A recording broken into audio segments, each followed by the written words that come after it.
It's always the ones you least suspect. Another woman has accused alt-right superstar and self-described alpha male Andrew Tate of abusing her. This time, it's a recent alleged assault that happened in the US just weeks ago, according to the woman who has come forward and filed a police report. TMZ reports Andrew Tate girlfriend Bree Stern claims he attacked her during sex, files police report. So, this is not anonymous allegations. She put her name on it and filed a police report, which filing a false police report is a crime. So, this is a serious accusation. Everybody's innocent until proven guilty. But this is a serious accusation, and she has brought some evidence to back up her allegations. She shared photos that show her with bruises on her face, and I won't get into the details of everything that allegedly happened because they are very graphic, but I will link to the TMZ story. You can go look at it if you want more of the nitty-gritty of what she is accusing him of. She also showed emergency room hospital documents from just a couple of weeks ago that showed she had post-concussion syndrome. And this is the really disturbing part. She also included extremely graphic text messages that he sent where he admits to enjoying abusing her. Again, I won't read them all because they are incredibly graphic, but if you want to take a look, they are all linked in the TMZ story. Now, maybe it's all made up. It's all another hoax. These, just like all the other voice notes and texts where he admits to abusing women and all the clips of him bragging about it, it's all part of the Matrix coming to get him or whatever. Maybe she's another liar. Like all these women are all just lying and all this stuff, just forged texts, forged emergency room documents. It's not impossible. But if you ask me, the much more likely reality is that Andrew Tate is exactly who he says he is, an abuser of women, a horrible person, and the opposite of a role model for young men. Of course, everyone, even people I consider heinous, is entitled to due process of law, and when he returns to the US, he should be investigated, potentially arrested for this, and if there is solid evidence, he should be prosecuted with a trial and a lawyer and treated fairly, and then locked up if he's guilty, preferably for a long time, so he can't harm more women, allegedly. This will work itself out in the US legal system if and when he returns to the US. He went back to Romania. But I do have to say, the people on the right who have embraced or defended him, Candace Owens, Dana White, or the people in the Trump administration that reportedly worked to let him come back to the US where this attack then allegedly occurred, do y'all not feel bad yet? Do you not have any shame? Will you acknowledge it this time that it's an American woman who's coming forward, putting her name on the line, filing a police report, providing receipts, or will there just be more deflections and distractions because he's on their side? I hope that won't be the case, but let's just say that at this point, my expectations for integrity, consistency, or moral courage when it comes to the political commentariat on either side really are on the floor. But what do you guys think? Are you surprised by this development somehow at all? Do you believe these accusations, or are you still on the train that he's all just being framed?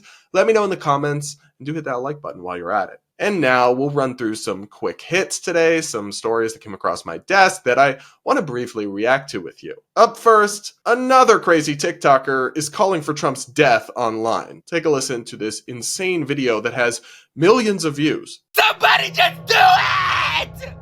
Just do it already! If you wear fucking Nike, you're a fucking hypocrite because you're not doing it! Just do it, please! Just do it! Just do it, please! Do it! He seems stable. At FBI, at Secret Service.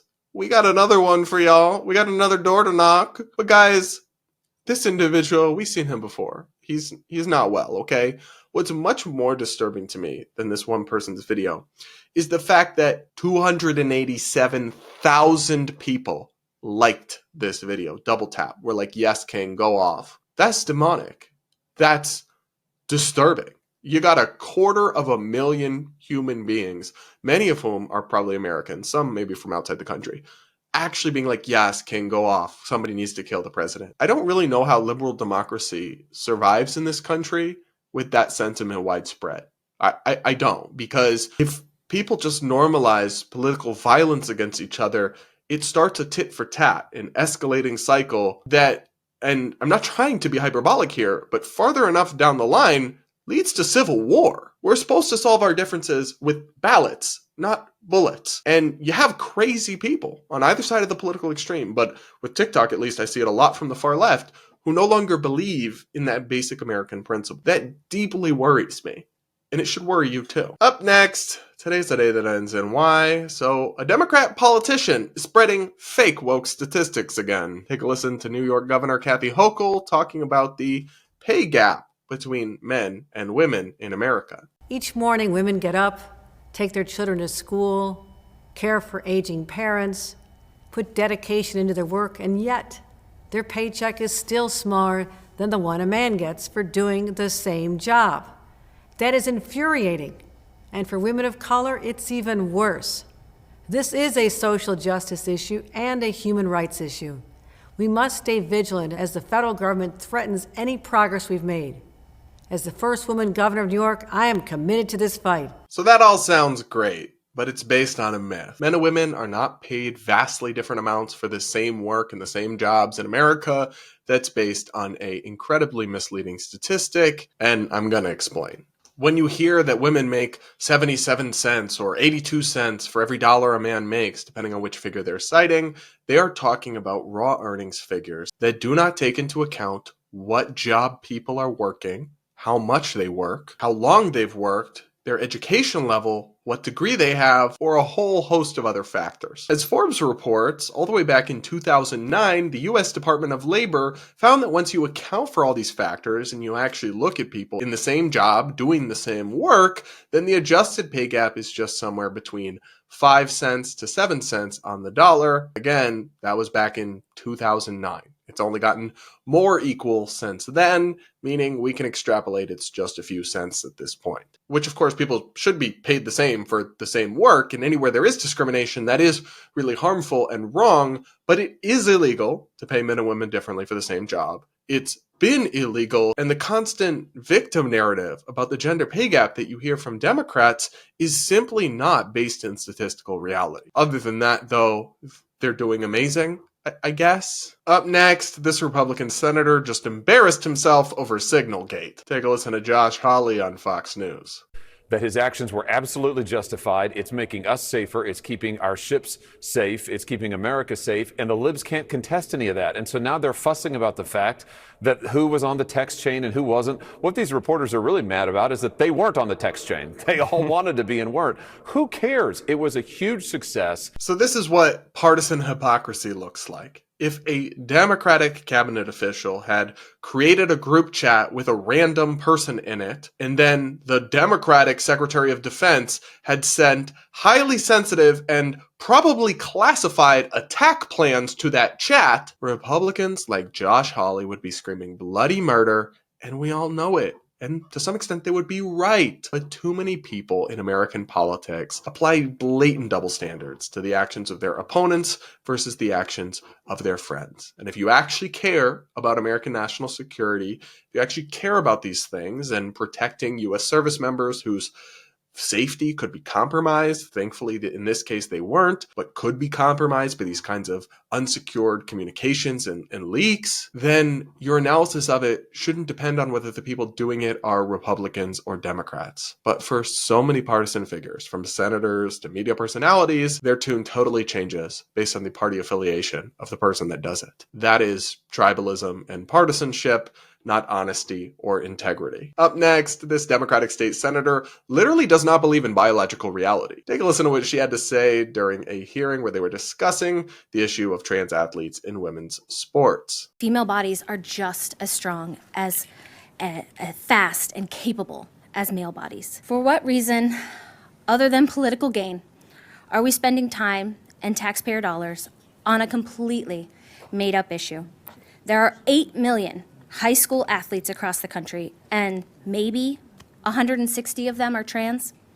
This is the 5th time we are voting on this bill that targets less than 0.002% of high school athletes. I was a 3-sport athlete in high school. Participating in sports gave me the confidence time management skills, and ability to work collaboratively that led me to run for office. Absolutely nothing about having a trans teammate or competitor would have taken those things away from me. Girl, easy to say when you're not the one getting dunked on, okay? Female bodies are just as strong and fast as male bodies, except they're literally not. Biology exists. Just look at the differences in world records in track and field between men and women. They're not the same. I don't even know how to debunk somebody who's disconnected from reality this severely. You're telling me you were a 3-sport athlete and you don't know that there's some biological differences between boys and girls? To be clear, not all those differences cut in boys' favor. There are some things, yoga, many other things, that women may have an advantage in some ways. But when it comes to speed and strength, males, on average, outperform females. These are facts. Facts and biology are not meant to be a choose-your-own-adventure book. And it's not just this one person. I mean, we have this with the Democratic Party in their legislation and their policies basically denies the realities of biological sex. A huge swath of one half of the political spectrum in this nation denies basic biology that we can all observe with our eyes and all know to be true. I don't really understand how we got here or know how to fix that, but I do know that it's a problem and that these people are losing credibility every time they get on camera and make claims so strongly that every thinking person knows to be untrue. Other than that, though, they're doing great.